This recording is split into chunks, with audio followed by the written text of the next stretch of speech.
يا صباح الخير او مساء الخير على حسب ما تشوفوا الفيديو. ازيكم حبايبي؟ عاملين ايه؟ يا رب تكونوا بألف خير.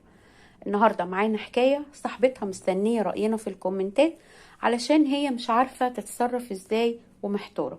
بس قبل ما نبتدي حكايتنا النهاردة ما تنسونيش في اللايك والشير وسابسكرايب للقناة، واللي اول مرة يشوفنا يشترك في القناة ويفعل زر الجرس علشان يوصلكوا كل جديد. وبالله عليكم ما تنسوش اللايك لان هو الحاجة الوحيدة اللي بتدعم الفيديو وبتخليه يتشاف. صاحبة حكايتنا النهاردة بتقول أنا متجوزة بقالي 9 سنين وربنا كرمني من جوزي ب4 أطفال.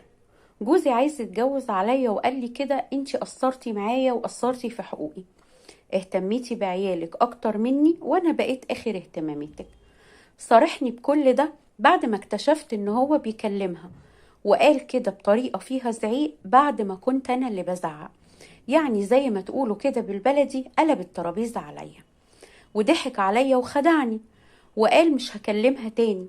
بس برضو عرفت ان هو لسه بيكلمها وهي مطلقة وكان يعرفها من بدري، وحصلت بينا مشاكل كتير قوي قوي قوي بيني وبينه قدام اهله.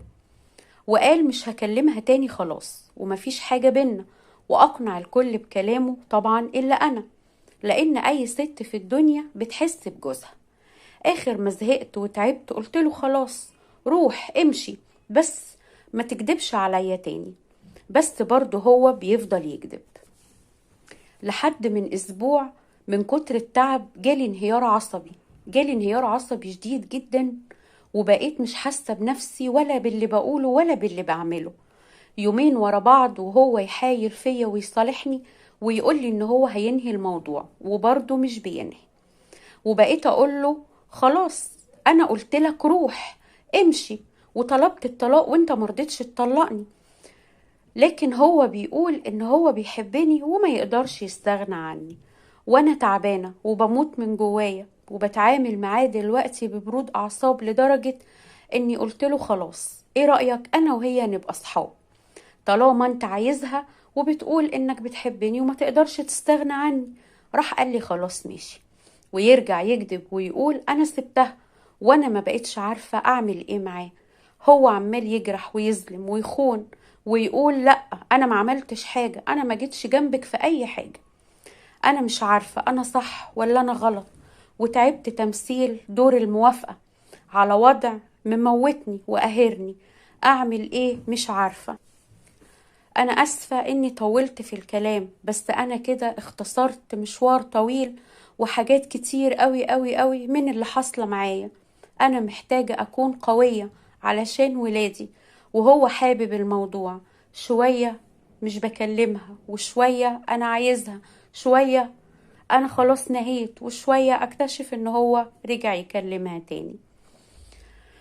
بصي يا حبيبة قلبي، في حاجات كتير قوي وحاجات مهمة جدا لازم تتوفر معاكي لو انتي خلاص مش قادرة تكملي وتعبتي وجبتي اخرك ومش هينفع تستمري في الوضع ده. اولهم واهمهم يا ترى انتي عندك مكان تعيشي فيه انتي وولادك لو انفصلتي؟ وتاني حاجة واهم حاجة، انتي عندك مورد رزق تعيشي منه؟ لان انتي دلوقتي وارد جدا انه يعند معاكي في مصاريف ولادك. اقعدي معاه لآخر مرة وحاولي تشرحي له كل الأذى النفسي اللي انتي بتمري بيه واللي هو سببهولك. اتكلمي معاه بالراحة من غير عصبية، يمكن توصلي معاه لحل. ولو ما عندوش استعداد انه يتغير يبقى تنفصلي عنه. بس قبل ما تنفصلي لازم ترتبي امورك كويس، لازم تقعدي رجالة تتكلم وتحكم. لو هو مش ناوي يتصلح وحاله يتصلح لازم يا حبيبة قلبي يكون عندك مكان تقدري تعيشي فيه انتي وولادك ومصدر رزق عشان ما تتكليش عليه. لان للأسف معظم الرجالة بعد الانفصال بتعند في مصاريف الولاد وبتاخد الولاد ضحية وبتاخد الولاد حجة تضغط بيها على الأم. دي نصيحتي ليكي، ودي كانت حكايتنا النهاردة.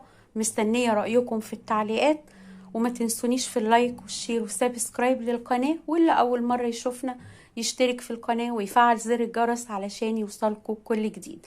واستنوني في فيديو جديد وحكاية جديدة في حكاوينا مع تومة.